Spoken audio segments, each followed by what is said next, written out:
ქრისტიან დემოკრატიული მოძრაობის გლდანის მაჟორიტარი დეპუტატობის კანდიდატმა ინგა გრიგოლიამ პარტიის ლიდერებთან ერთად გლდანში ბროწეულის სკვერში მოსახლეობასთან შეხვედრა გამართა.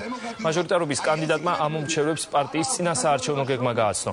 ინგა გრიგოლიამ მოსახლეობასთან გლდანში არსებულ პრობლემებზე და მათ მოგვარებაზეც ისაუბრა.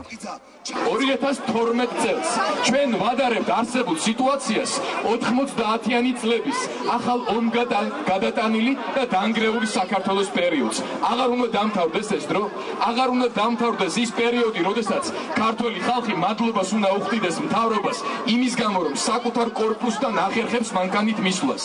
ან იმის გამო, რომ შუქი აქვს, რომელი შუქი, რომლის გადასახადსაც ჩვენი მოსახლეობის დიდი ნაწილი საერთოდ ვერ იხდის. მამარჩევნების საარჩევნო კამპანიის დაწყების წინ მე დავუდო პირობა ნაციონალურ მოძრაობას.